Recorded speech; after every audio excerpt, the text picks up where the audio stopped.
महाराष्ट्र विकास आघाडीचं सरकार पाडलं, गद्दारी करून सरकार स्थापन केलं आणि जे चित्रविचित्र आता त्यांचे सगळे सोबती एकत्र घेण्याचं त्यांचं काम चालू आहे ते पाहिल्यानंतर जनता वाट पाहते. भाजपनं टीका केलेली आहे की हा ठगोंका मेला आहे, ठगोंका मेला आहे अशी टीका केली आहे. हेच आहे ना, आता त्यांच्याकडचे जे ठग आहेत त्यांच्यावरच्या सगळ्या केसेस मागे घेतल्या जात आहेत. त्यांचं बिंग फुटल्यानंतर आता निवडणूक रोख्यांचं बिंग फुटल्यानंतर केजरीवालनं अटक झाली, कारण त्याच्यामध्ये सगळ्यात मोठा लाभार्थी हा भाजप आहे आणि तो कसा लाभार्थी आहे. त्यांनी अनेक आता हे बिंग फुटले, अनेक अशा कंपन्या आहेत की एक तर त्यांच्यावरती धाडी टाकल्या गेल्या, त्याच्यानंतर त्यांना निवडणूक रोखे मिळाले नाही, तर रोखे मिळाल्यानंतर त्यांना कॉन्ट्रॅक्ट मिळालेले आहे. हे बिंग फुटल्यानंतर लक्ष विचलित करण्यासाठी केजरीवालनं अटक करण्यात आलेली आहे. पण एवढं सगळं असूनही महाविकास आघाडीत समन्वय दिसत नाहीये. महायुतीत तरी कुठे दिसतोय? नाही, महायुतीमध्ये समन्वय नाही म्हणून महाविकास आघाडीत समन्वय ठेवायचा नाही का? माझं काय म्हणणं आहे की तुम्ही एकतर्फी प्रश्न विचारण्यामध्ये काय अर्थ नाही आहे. निवडणूक म्हटल्यानंतर शिवसेना भाजपा युतीमध्ये सुद्धा सुरुवातीच्या काळामध्ये ह्या एक थोडं जागा वाटपाच्या आधी हे प्रकार व्हायचे, पण ज्या पद्धतीने आता हे महायुती आघाडीचं फॉर्मेशन झाले, म्हणजे एक असा गोंडस शब्द होता नैसर्गिक, काय म्हणायचं त्याला, गठबंधन. आता महायुतीमध्ये आहे ते किती त्याला नैसर्गिक म्हणायचं का? हे कोणतं आहे? म्हणजे सगळ्या भ्रष्टाचारानं सोबत घेऊन तुमची युती तुम्ही पुढे नेते, हे नैसर्गिक आहे का? म्हणजे भ्रष्टाचार हा तुमचा नैसर्गिक गुणधर्म आहे का? तर त्याच्यामुळे पहिलं त्यांच्यामध्ये वाटेल त्याला घेऊन जी युती करतायत तर त्यांचा ताळमेळ बघा. महाविकास आघाडीचं उत्तम चाललेलं आहे. ते ठीक आहे. बीजेपीच्या ट्विटर हँडलवरून जे ठगोका मेला असं आजच्या रॅलीचं वर्णन आहे, त्यात आपल्याला इंडिया आघाडीतले बरेचसे नेत्यांचे चेहरे बघायला मिळतात, पण एक चेहरा दिसत नाही, तो म्हणजे शरद पवारांचा. काय अजूनही काही नाही, मला नाही वाटत. मुळामध्ये ही सगळी या एजन्सीच्या भाडोत्री असतात, तुम्हाला कल्पना आहे. त्यांच्या विचारानं मी काय दोष देत नाही. त्यांना जसं वरनं आदेश येतात तसं ते करतात. BJPची आता ही केविलवाणी धडपड सुरू आहे. खरे ठग कोण आहेत हे निवडणूक रोख्यांचं भांडं फुटल्यानंतर लोकांच्या समोर आलेलं आहे. आणि ठगोंका मेळा म्हणजे तुम्ही एक फोटो दिसत नाही आहे, उलटं त्याच्यामध्ये हे सगळे भाजपाचे फोटो दिसले पाहिजेत, कारण ठग ते आहेत. त्याच्यामुळे ठगोंका मेळा हा त्यांच्याकडे आहे.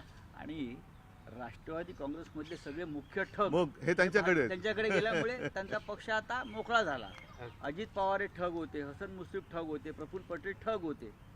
आणि हे आम्ही म्हणत नाही किंवा उद्धवजी म्हणत नाही, त्यांनीच म्हटलेलं आहे. हे नरेंद्र मोदी प्रधानमंत्री सांगत होते. हे सगळे ठग त्यांनी तिथे घेतल्यामुळे कदाचित राष्ट्रवादी ठग उरले नसतील. त्यांचं काहीतरी गफलत झाली पण ठग त्यांनी होते, सगळे ठग त्यांनी घेतल्यामुळे आता आम्ही सुद्धा ठगमुक्त झालेलो आहोत. पण भूकंप मुक्त झाला आता. रॅलीच्या निमित्तानं आलेला आहात, पण अजूनही महाविकास आघाडीत काही जागांवरून पेच आहे. पेच तर नाहीये. महाविकास आघाडीतल्या ऐका राहुल गांधी, खरगे ऐका यांच्याशी नाही, काही चर्चा काही आवश्यकता नाही आहे. मी तुम्हाला म्हटलं तसं की आमची जेव्हा भारतीय जनता पक्षाबरोबर युती होती किंवा असायची त्याही वेळेला एक शेवटच्या क्षणापर्यंत जागा वाटपामध्ये थोडी मी असंच म्हणेन की खेचाखेच ही व्हायची. मात्र एकदा ते शिक्कामोर्तब झाल्यानंतर सगळेजणं एकत्रितपणाने एकजिन्सीपणाने काम करायचे.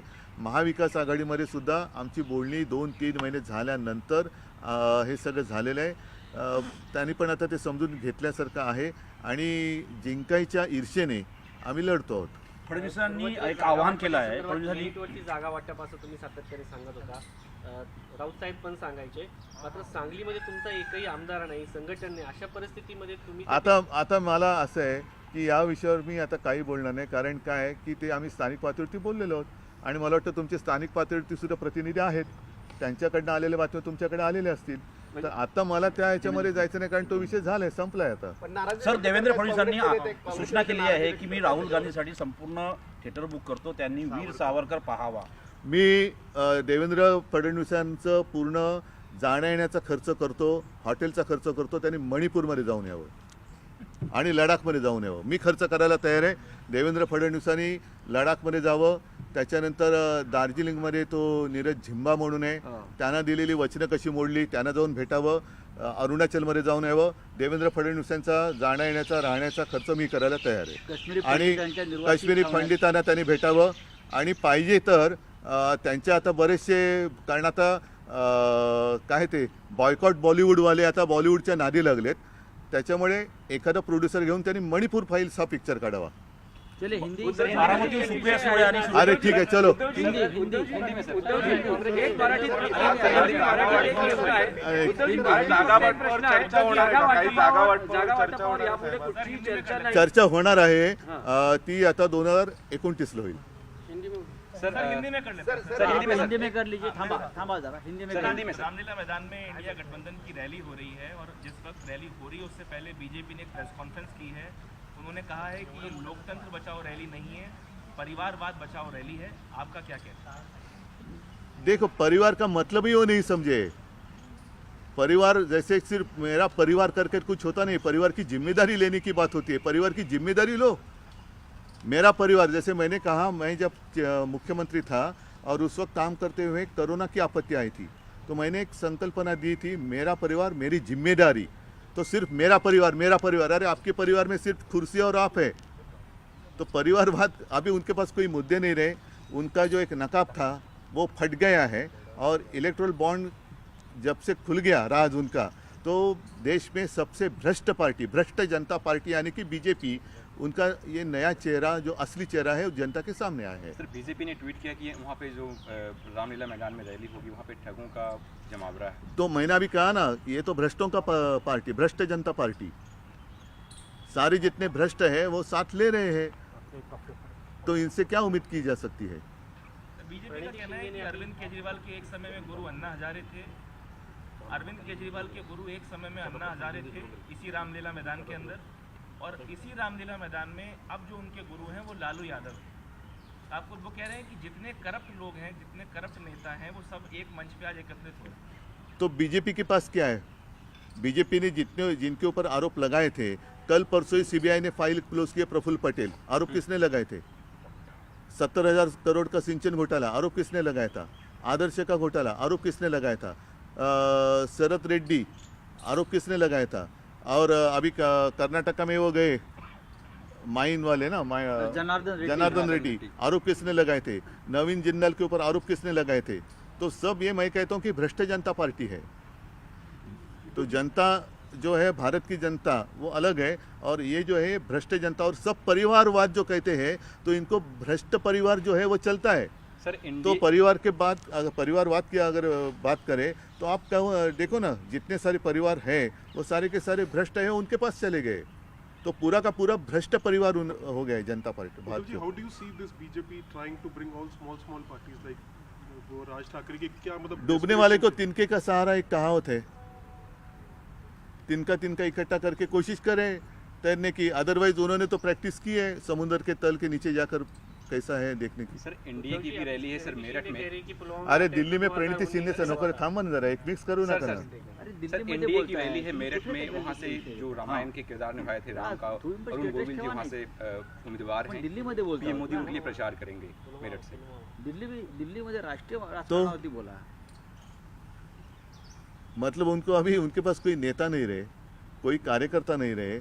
सब, मैंने जैसे पहले कहा कि बॉयकॉट बॉलीवुड कहने वाली यही पार्टी थी. अब उनको बॉलीवुड का ही सहारा लेना पड़ रहा है.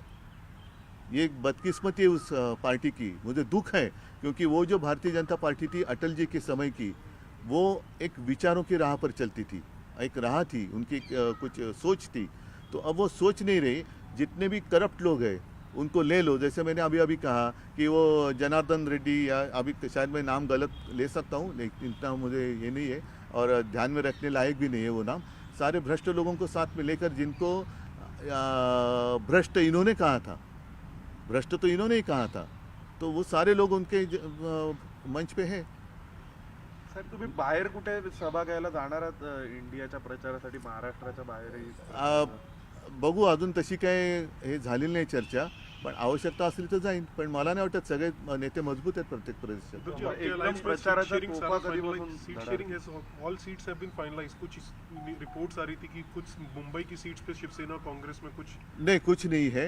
और हमने पिछले 2-3 महीने लगातार हमारी चर्चा चल रही थी.